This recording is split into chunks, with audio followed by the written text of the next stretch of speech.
حضرت مفتی سلیمان صاحب دامت برکاتہ سے درخواست کی جاتی ہے کہ آپ تشریف لائیں مختصر.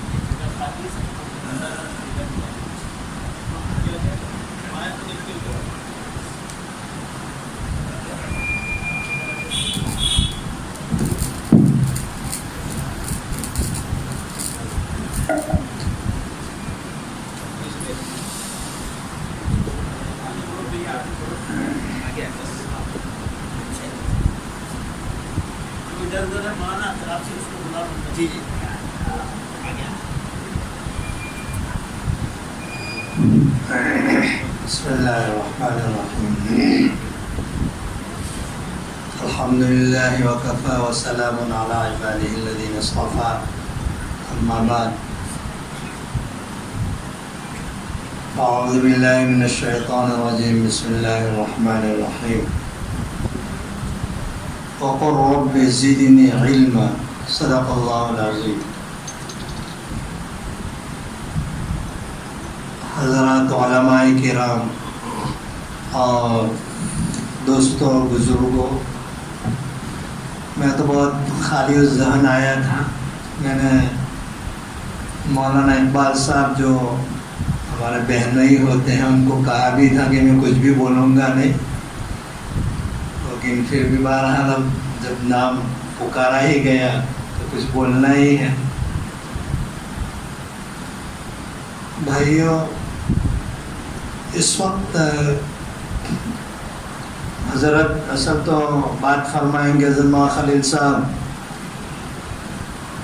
اس وقت میں تو آپ کو اس وقت کے جو حالات ہیں اس سلسلے میں کچھ کہنا چاہتا ہوں. حالات ہر اعتبار سے قابل تشویش، خاص طور پر اس وقت عقائد، ہمارے عقیدے محفوظ رہیں،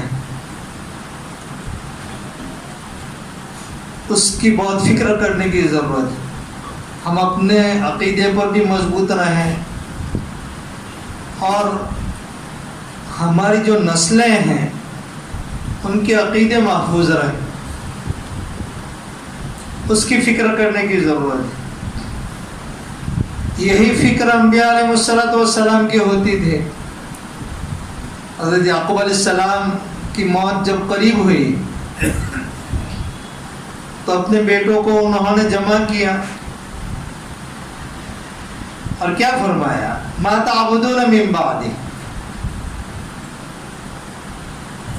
حضرت مولانا غلام محمد صاحب وسطامی دامت برکاتہم اور دوسرے اکابر سفر فرما رہے تھے تو ان کے آپس میں بات ہو رہی تھی تو فرمانے لگے، شاید حضرت رئیس نے فرمایا کہ بھائی ہماری فکریں تو ہے ما تاکلون من بعدی، کہ میری اولاد میرے بعد کیا کھائے گی. مستقبل انگلش میں کیا بولتے ہیں اس کو؟ فیوچر. ہاں، فیوچر کی فکر سب کو، میری اولاد کا مستقبل سنور جائے، فیوچر ٹھیک ہو جائے. اس کی فکر ہی نہیں ہے میرے بھائیوں کہ میری اولاد دین پر قائم رہے. اور جس طرح ہندوستان کے حالات میں تبدیلی آئی، یہ معمولی تبدیلی نہیں ہے میرے بھائیوں. کل وہاں جمعیت پہ سیمینار کے اختتام کے اوپر حضرت مولانا خالد سیف اللہ صاحب کا ایک طویل خط پڑھا گیا.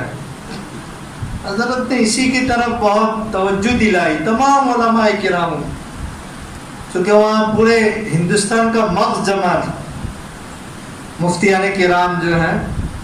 تو حضرت کا ایک طویل خط جو واٹس ایپ پر بھی آپ کو دستیاب مل سکتا ہے، وہ حضرت نے یہی کہ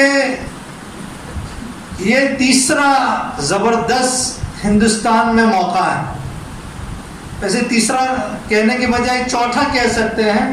ایک تو دور اکبری میں جو حالات آئے تھے اس وقت بہت خطرناک حالات تھے وہ بھی، اور دین بالکل خلط ہو گیا تھا، بہت ساری حرام چیزیں حلال کر دی گئی تھی،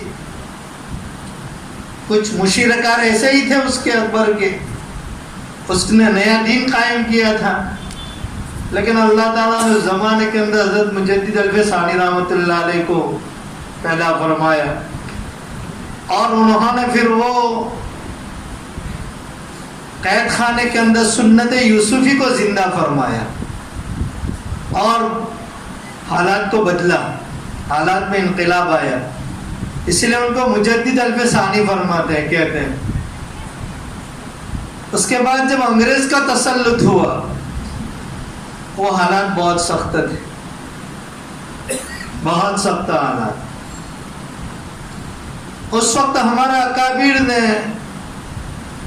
دین محفوظ رہے اس کے لیے دارالعلوم دیوبند کی بنیاد ڈالی، اور پھر اس نے وہ پھل، وہ ایسا یعنی شجرہ طوبہ پھیلا ہو پورے دنیا کے اندر کہ آج کہیں بھی دنیا کے اندر آپ کسی کونے پر چلے جاؤ، دارالعلوم دیوبند کا فیض یافتہ آپ کو ملے گا، دین کا کام کرتا ہوا خادم ملے گا۔ اس کے بعد سن 47 میں حالات بہت سخت ہوئے تقسیم کے وقت میں، لیکن ہمارے اکابر نے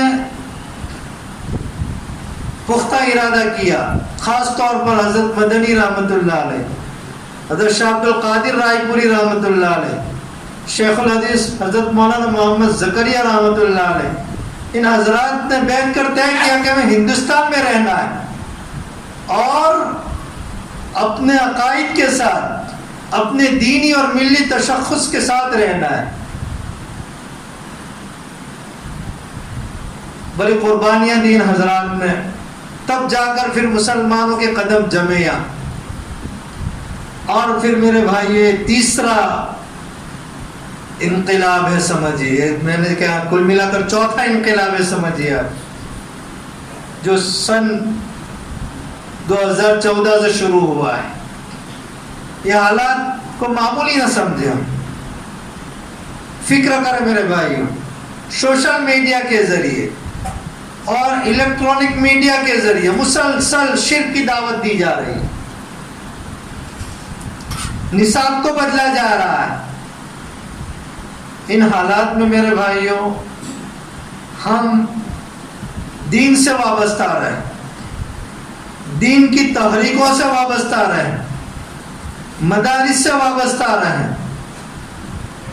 مدرسے والوں سے وابستہ رہیں، اپنے آپ کو مسجد سے وابستہ رکھیں، اور میرے بھائیوں موبائل کے جو خطرات ہیں اور موبائل کے جو فتنے ہیں، اپنے اولاد کو اس سے بچانے کی ضرورت ہے میرے۔ اس وقت ایک بہت بڑا طبقہ دین کے باب میں شبہوں و شبہات میں مبتلا ہو چکا ہے۔ یہی مدارس اور مکاتب میں اس کی تھوڑی فکر کی جاتی ہے کہ ہمارے بچوں کے عقیدے صحیح، قرآن مجید پڑھنا سیکھیں۔ کو کیا بتاؤں، حضرت مولانا سید عبداللہ حسنی رحمۃ اللہ علیہ کا ایک بیان میں سن رہا تھا، کوئی مسلم اسکول کے اندر اساتذہ کے تقرر کے لیے کچھ ان کا انٹرویو لیا جا رہا تھا کہ وہ دین سے کتنے واقف ہیں۔ 70-80% منتخب اسکول، کون سی اسکول؟ دوسری نہیں، اسلامی اسکول، 70-80% وہ مدرس تھے، یعنی جو تعلیم دینے والے، کہ ان کو کلمہ تو خیر، لیکن نبی صلی اللہ علیہ وسلم کا نام تک معلوم نہیں۔ اب اندازہ لگائیں۔ اور حضرت نے فرمایا، وہ لکھنؤ کی شاید بات کر رہے تھے، کہ دوسرے صوبوں میں، دوسرے علاقوں میں بھی حالات اس سے زیادہ فرق نہیں ہے اس میں۔ حضرت مولانا خالد سیف اللہ صاحب کا اس سے پہلے میں نے بیان سنا، جو حضرت کا وریٹھی میں ہوا تھا غالباً، حضرت نے اس وقت بھی فرمایا تھا، حیدرآباد کے انہوں نے فرمایا وہاں پر بھی 50% سے زیادہ طلبہ شاید جو اسلامی اسکول میں تعلیم حاصل کر رہے تھے لیکن وہ اپنے نبی کے نام سے واقف نہیں تھے. اب باہر نکلیے، یہ تو ٹاپی سے واپی تک چونکہ مدارس کا جال پھیلا ہوا ہے، اللہ کا شکر ہے، لیکن توجہ بڑھانے کی ضرورت ہے. آپ کو معلوم ہے مدارس کے حالات کیسے چل رہے ہیں لاک ڈاؤن کی وجہ سے. میرے بھائیوں، ہر طرح سے تعاون کی ضرورت. اپنے بچوں کو وقف کیجیے آپ دین کے لیے، اور اپنی جانی اور مالی خدمت جتنی بھی آپ مدارس کے لیے پیش کر سکتے ہیں آپ اس سے پیچھے نہ ہٹیے. اس وقت ہر طرح کی قربانی کے لیے اپنے آپ کو تیار کرنے کی ضرورت ہے، جانی مالی ہر طرح کی. اپنے بچوں کو دین کے لیے وقف کریں میرے بھائی، تب جا کر ہماری آئندہ نسلیں ان کا ایمان محفوظ رہ سکتا ہے، ان کے عقیدے محفوظ رہ سکتے ہیں. بس میں اسی پر اپنی بات کو ختم کرتا ہوں. وآخر دعوانا الحمدللہ رب